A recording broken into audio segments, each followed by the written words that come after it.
Well, I want to welcome everybody here. My name is Patrick Plain. I'm a estimator from Bath Fitter. We're located off of Cleveland Avenue in Roseville. Got approximately 15 years of home improvement experience myself. So I've seen a lot of different situations when it comes to bathrooms. And I've worked with a lot of people who have good ideas as far as what to look for when they're working on the bathroom, and some not so good ideas. So that's the basis of what my presentation is going to be about, is some do's and don'ts. First of all, does anybody know what the average price range of a bathroom in the Twin Cities costs, a bathroom remodel? Anybody have an idea? 20? You're really close. About $19,600 on average for a bathroom remodel. Now, how much return on that investment do you think you're going to get? 80%. About 60. The average return on your investment, being improvement in the value of your house, is about $11,500. So you're going into it the losing proposition. But there are ways that you can avoid that. Some ways are work directly with somebody who's specialized in bathroom remodeling. A lot of times people go to a general contractor, somebody that they know that has a big construction company, and go to them to do a bathroom remodel. The reasons that aren't always a good idea is there's so many middlemen involved. That general contractor is likely not a licensed plumber. They have to hire a plumber, so there's markup involved there. That plumber has to go buy the material from a dealer, whether it be a plumbing supply house, Menards, Home Depot, Lowe's, wherever they might choose to get their materials. That retailer has had to buy their material from a wholesaler who bought it from the factory. So as you can see, there's all kinds of steps of middlemen and people involved, and everybody has to get their cut of the money. The end result is a very inflated price when it comes to you working on your bathroom. One thing that we do at Bath Fitter is we manufacture all of our own material. We work specifically with acrylic and high quality sealants. We control that product from start to finish, from an acrylic pellet to installation in your home. Now that's one thing that we do, and that's one way that we keep our costs down. You can do the same thing by working with a contractor or a specialized remodeler who works specifically in bathrooms, because a lot of times you can eliminate a couple of those middlemen. Now, has anybody here worked with a general contractor on a project on their home? Okay. How long did that project take? Was it a quick in and out? Has anybody had a quick in and out project? Even one that you did yourself? No. Probably not. A lot of times the disruption is very high. A specialized installer or remodeler can be in and out more quickly than a general contractor can, because they're specifically trained in what they're working with and they specifically know what they're doing. Now, one of the things that we look at as far as don'ts, one thing you don't want to do as a rule of thumb is automatically take the lowest bid. The lowest bid isn't always what you want. Lowest bid, sometimes you're dealing with unlicensed installers, you're working with low quality products, and you're working with people just flat out might not know what they're doing. Your average handyman may be very skilled in a lot of areas, but might not know specifically what they're doing with your bathroom. Another thing that you don't want to do is you don't want to use somebody who's not licensed. Make sure you use a licensed plumber. The reason for that is, specifically in Minneapolis and St. Paul, and more in the metro area, inspectors are looking very closely at whether or not it was done in a way that meets code. The only people that are going to know that specifically are people who are specifically licensed in plumbing. A lot of older homes. Does anybody here have an older home? Okay, I'll clarify that. Older homes being pre-1950 or 1960. Well, in that situation, one of the things that an average contractor may look at if they're not a licensed plumber is what type of pipe is being used. You get to an older home, a lot of times you have lead pipe. Lead pipe is not something that you want in your house. That lead can seep into your water supply, which can cause health problems. Also, at the same time, it's not as structurally sound as newer plumbing materials. A lot of times an inexperienced plumber will actually just cut it off and couple onto it. That doesn't meet code. If an inspector comes through, they're going to look at that and have it redone, which is going to lead to more disruption and more time that your project's going to take up. So make sure that you use somebody who's licensed and knows what they're doing. The biggest thing that you have to look at when you're dealing with a bathroom situation is never underestimate what water can do. Water is a devious little creature, and it will find any way possible to get behind a wall, get in through a seam, get in through a crack, and work its way into the wall, and can do an incredible amount of damage in a relatively short period of time. I was in a home earlier this week. I asked them, have you had any mold issues? No, we have anything. The tile's in great shape. I did some more digging around and found that the entire backside of their shower wall was coated with mold. And that had come where it had seeped in through a crack the size of a hair, gotten behind there and wicked up into the wall. Therefore, it ended up being a situation where we needed to remove the entire wall, replace it to get the mold out. Now, as most of you probably know, mold is not good in a home. It can cause all kinds of respiratory issues. It can make you sick. It can do all kinds of crazy things. It can deteriorate the structural integrity of your wall material. The drywall will actually fall apart on the back side the longer the mold sits there, because the paper holds it together, and mold needs food and it feeds on that paper. The end result is your drywall crumbles from the back side, and you can't see it from the front. In this case, if they would have pushed hard on the wall, the entire wall would have caved in. But they didn't see it until it got to that point. There's two different kinds of mold that you have to look at.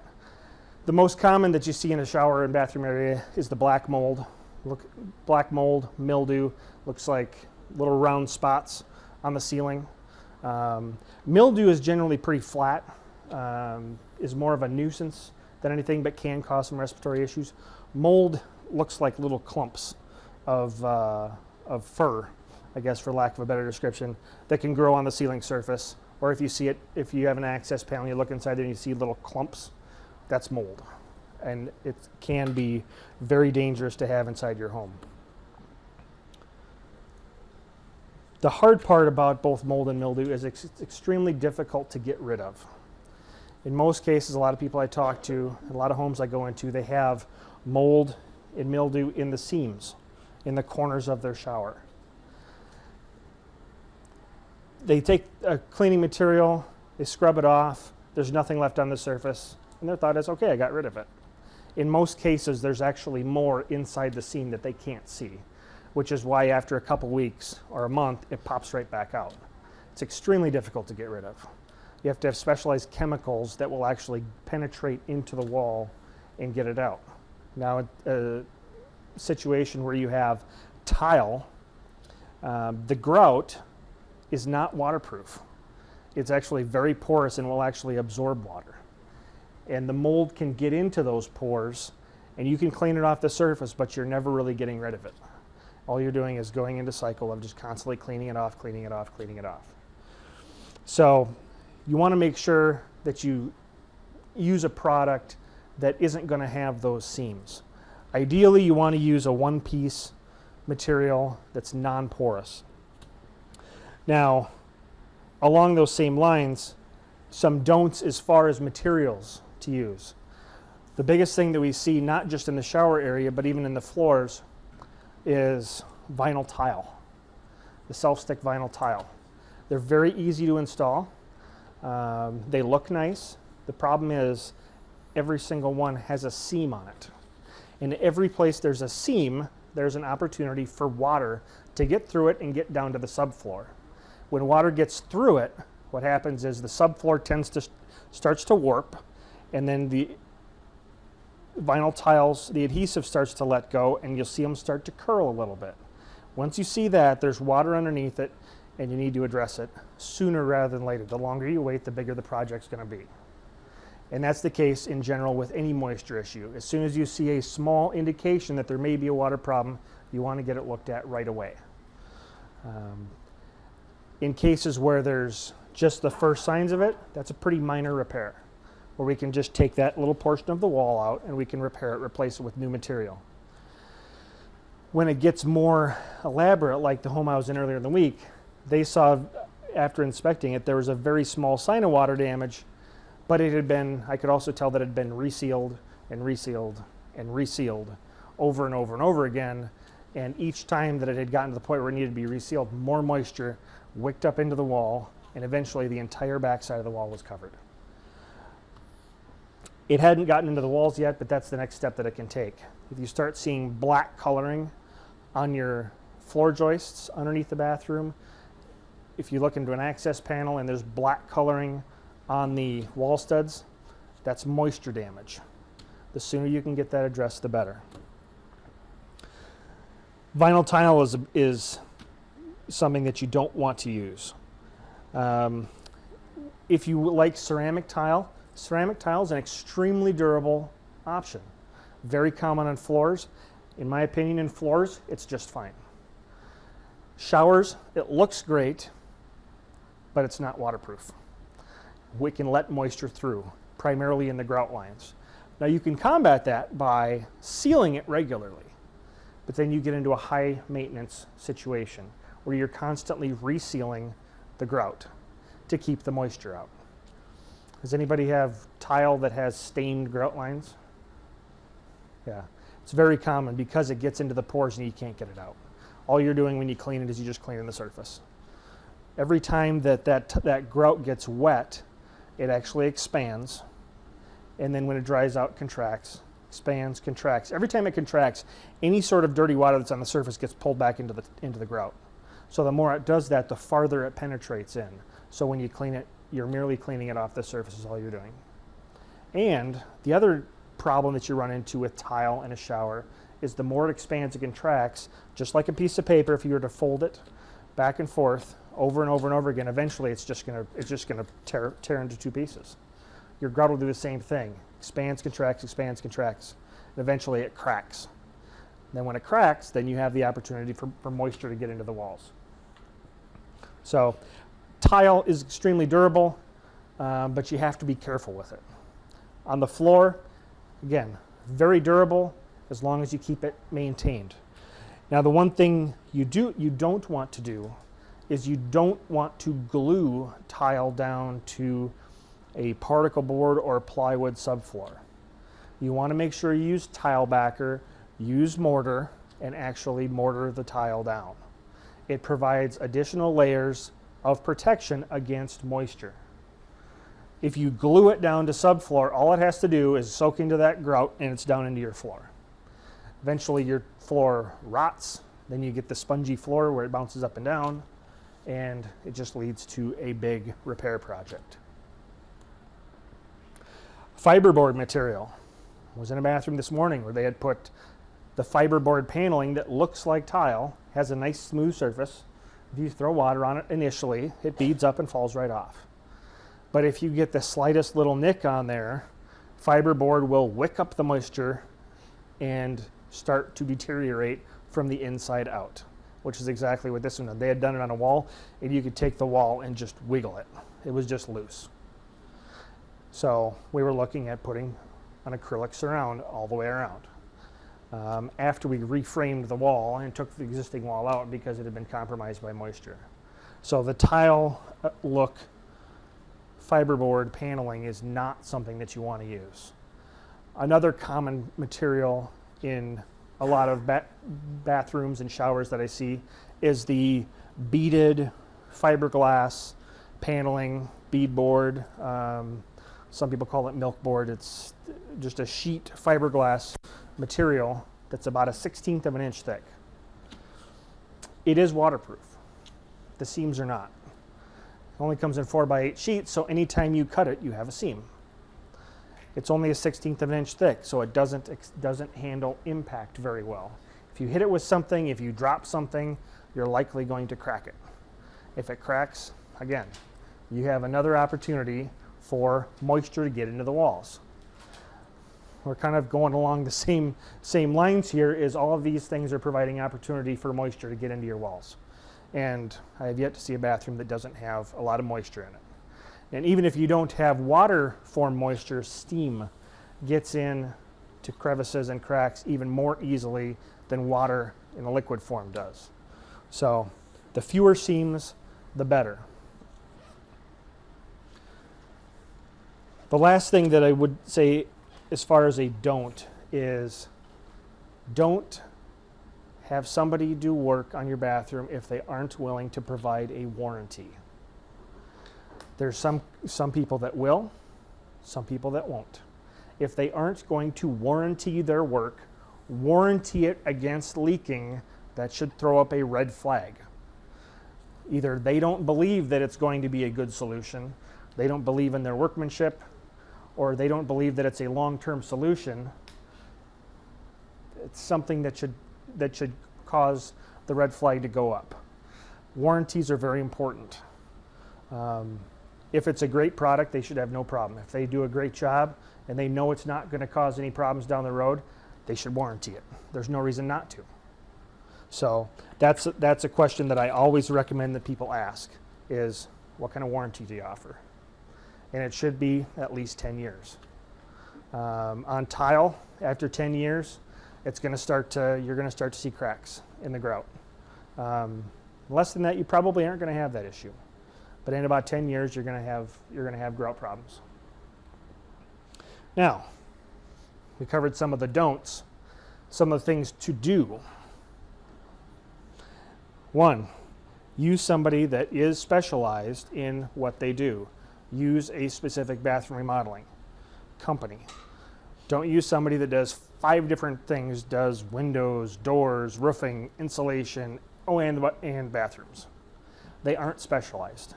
They aren't completely trained in what they do. Use somebody who is specifically experienced working on plumbing and bathrooms. Second thing, make sure you have a licensed plumber. We talked about some of the negatives to go over when you're dealing with somebody who isn't licensed. They don't know the codes. They aren't going to have the experience to make sure it is a long-term repair. Again, be conscious of what the water is doing. Some cases you end up with a moisture issue and people don't step back and look at, okay, what's it doing? Where is it running to? I have a problem here, but is that where the water's coming from? Probably not. It's probably coming from somewhere else. A lot of times you see a drip in the basement and you look right above it and say, I don't see a drip. It's because it's coming from 5 feet over to the side, running down the pipe and then just hitting a low spot and dripping. So make sure that you keep in mind that water can find any little crevice, and where you see it isn't actually where the problem is. And don't be afraid to call in somebody to look at it. You know, there are a lot of people out there that'll provide a free estimate, a free assessment of what the problem is. Please don't be afraid to call them in. As far as waterproof materials, there is only 2 materials in themselves that are completely waterproof, that are going to provide a long-term solution as far as stopping water. Fiberglass that's coated and acrylic. Again, tile's not waterproof. Fiberboard's not waterproof. And fiberglass in itself is waterproof. The one negative with fiberglass is it is not impact resistant and it can crack. Has anybody had a fiberglass shower that the finish has come off it? Or dropped something in the fiberglass cracked? Once it cracks or the finish comes off, it is no longer waterproof. Then you're dealing with raw fiberglass, which in itself is not waterproof. They use fiberglass in boats. have a nice thick coating on it, which provides the waterproof properties. You don't see many boats that are just bare fiberglass because bare fiberglass is not waterproof. So that's one thing to keep in mind. Acrylic is the only product that you're going to have that is going to be completely waterproof and impact and shock resistant. So you can hit it and it just flexes and pops back. You can drop something on it and it's not going to crack. As it wears, you're not going to wear through a finish. It is solid material all the way through. So be careful of what products you are using. And again, look for somebody that offers a lifetime warranty. Lifetime warranties are very important. Set somebody who's going to stand behind their work and guarantee their workmanship. It stands to, it's a testimonial to what they do and what they're skilled at. Now, when it comes to vanity tops, another area that people look at with bathrooms when they're doing a bathroom remodel, there's a lot of different places you can go. You can go to your mainstream retail outlets, your plumbing supply houses, some specialized plumbing retailers will have all kinds of vanity tops to choose from. You can have your Menards, Home Depot, Lowe's. They'll all have vanity tops to choose from. A very popular option is granite. Granite is a beautiful option for your bathroom.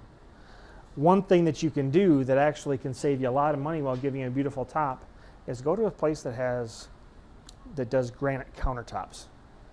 They take giant sheets and cut the countertops off, and they always have remnants.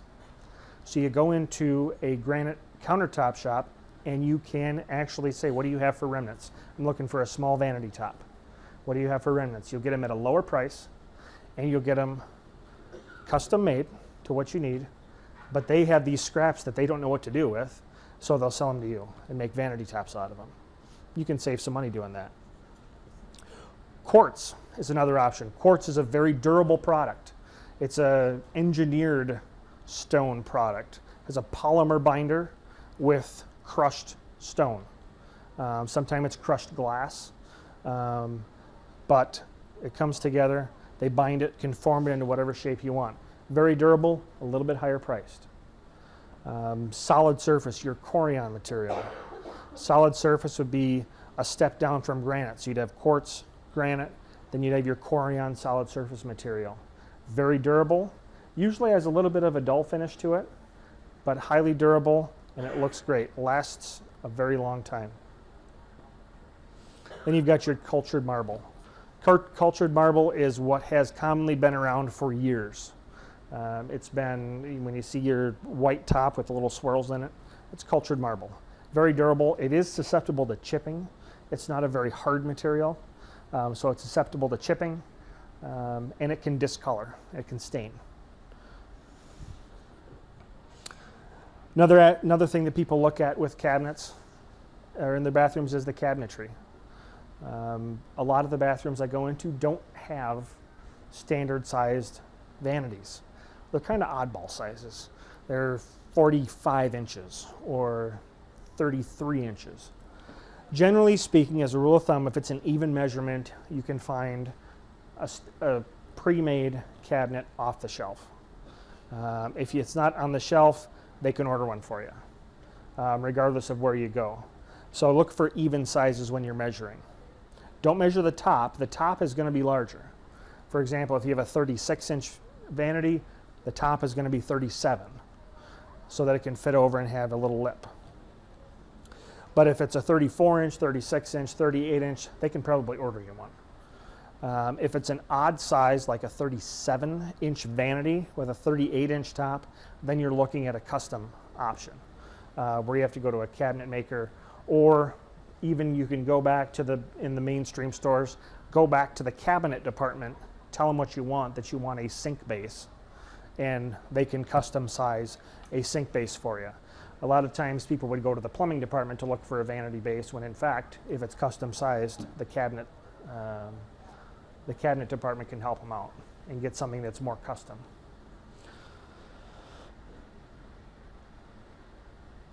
With floors, we talked about fixtures and vanity. Also ask the question, when it comes to all these different factors, what time frame are they going to take up? That can be a deciding factor. You know, some homes have one bathroom, some homes have multiple bathrooms. Multiple bathrooms, it's not much of an issue if it takes a long time. But if you've got one bathroom, you need to ask them, how long is this going to take? So that's a question to ask. Common question that we get also is, what order do we do the work in? What order should we do it? The common question usually comes regarding the floor and the vanity. Ideally, just spoke with a nice lady downstairs. They're looking at taking the floor out, putting a new bathtub in, and putting a new vanity in. We want to put the bathtub in first, do the floors next, and the vanity is going to sit on top. If you put the vanity in first, if you ever want to change that vanity, you're going to have a tile outline of where that vanity is. If you put the floor in first, you can put the vanity right on top, and if you ever want to change it out to a different style, you just take it out and put a new one in. It saves a lot of time down the road just in the order that you do it. You're going to have a nicer edge and an easier install if you put the tub in first, and then you can tile right up to it and get a nicer seal on the edge between your tub and your tile to keep moisture out. At this point, I would like to just open it up. I covered a lot of stuff, but I'm sure there's a lot of questions that people have that I may not have specifically covered. So just open it up for any questions. Yeah. I'm trying to think what it looks like. Acrylic is a blended plastic, has ABS plastic blended into it, comes in a large sheet, and we actually thermoform it or heat form the corners to a 90-degree angle so it can look like tile and look like a fiberglass material, but it's actually much more durable. So it's seamless. 100% seamless. So you don't have to worry about the moisture issues. And then it goes all the way to the ceiling. Yep, all the way up to the ceiling. Absolutely, yep. So it's really the only one that is, we have the only system that is completely seamless. What's that? Vinegar and water or Windex. Because it's acrylic is 100% non-porous, so the stain doesn't actually get into the material, it just sits on the surface. So Windex or just a very gentle cleaner, a multi-surface cleaner, spray it on and wipe it off. It's extremely easy to clean.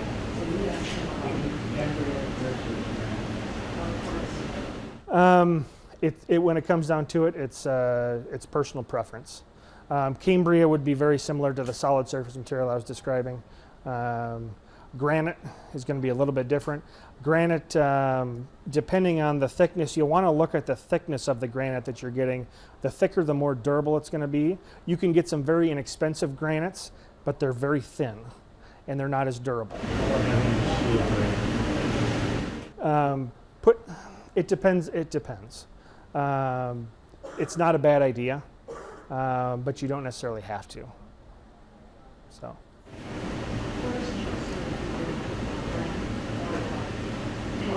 Quartz is more durable. Quartz is more durable. A lot of times granite being a natural stone can have some natural faults or cracks in it. Sometimes heat and humidity changes can cause it to crack. More likely in a kitchen when you set a hot dish on it, but it can happen in the bathroom too. Quartz is going to be more durable. So if you want to have a tiled bathroom wall or whatever, you recommend a larger tile? And would cement board behind that be good enough? Second part of your question, cement board, absolutely. You want to put cement board behind it. It's going to be much more durable. As far as a larger tile, it depends on the space. A lot of times a small tile will make the area look bigger.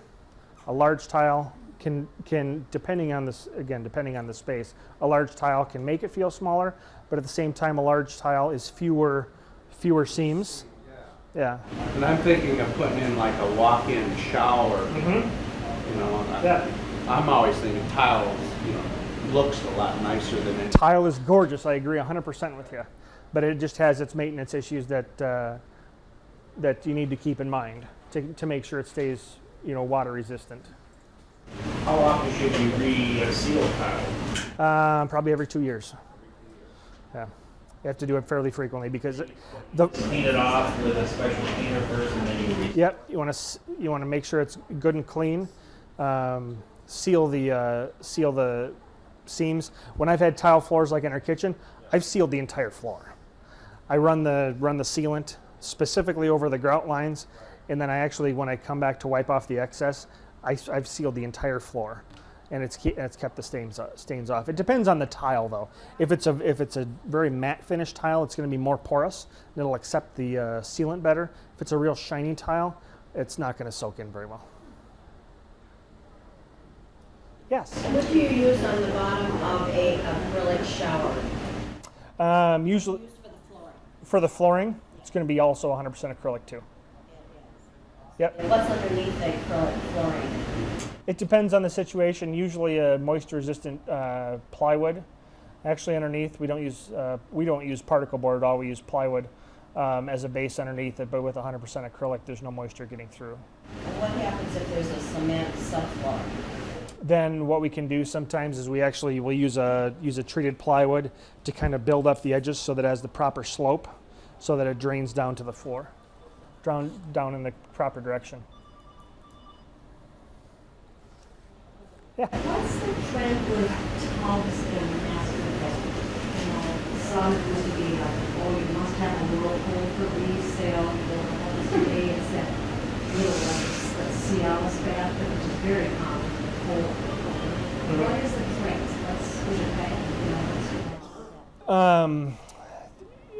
The garden tubs are kind of going out of style. Well, the garden tubs, a lot of times you'll see a large ledge and then a big tub, like a whirlpool tub. They're kind of going out of style because people, it seems like everybody just doesn't have time to sit and soak. So people are tending to trend away from that. A lot of, you know, the retro style with like a clawfoot tub I've seen a lot of people looking at that, where it's starting to come back. People like the appearance of it, where it looks more of a retro style. But and actually a lot of people are actually converting their bathtubs to showers. Going, instead of having a bathtub, a stand-up shower. Big freestanding. A lot of times it's personal preference, but the whirlpool tubs people are trending away from. They get some tubs are problematic, or as far as keeping the jets clean, and just they're less popular than they used to be.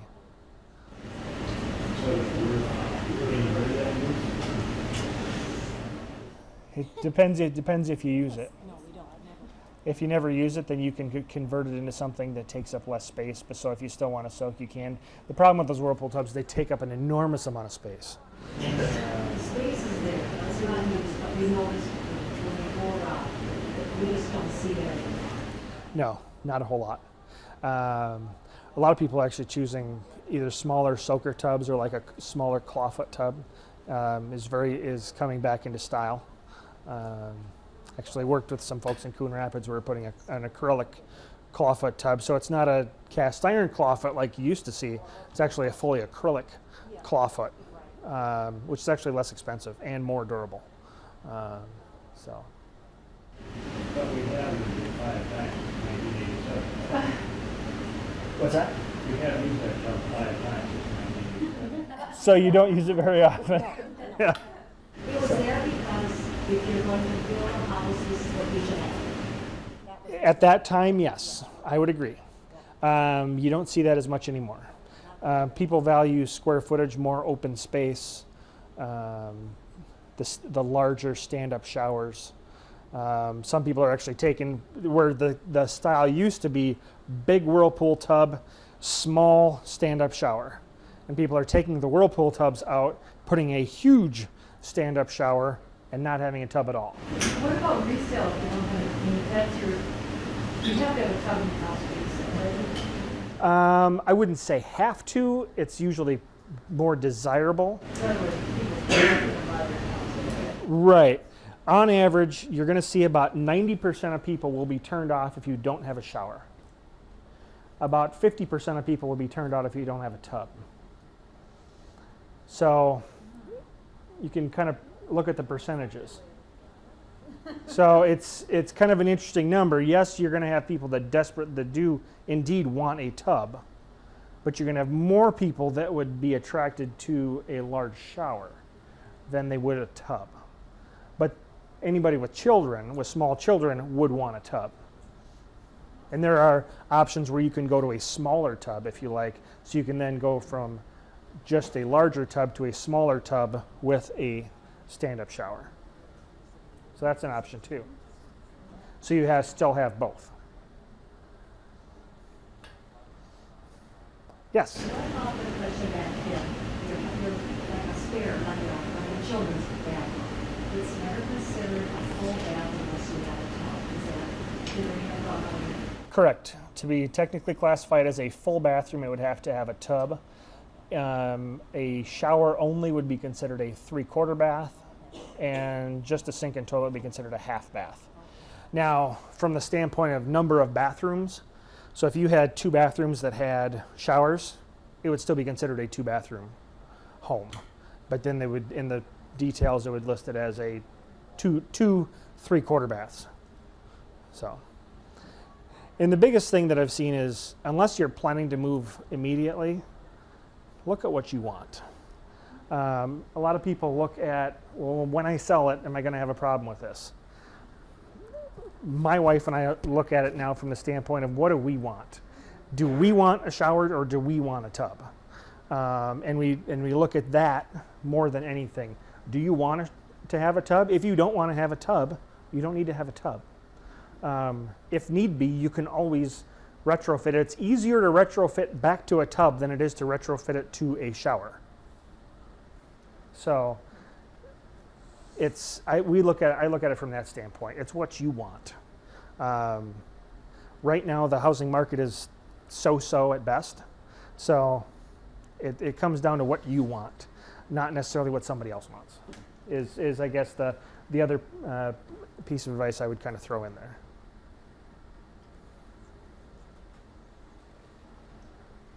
Any other questions? Well, any other questions? That's it. Thank you.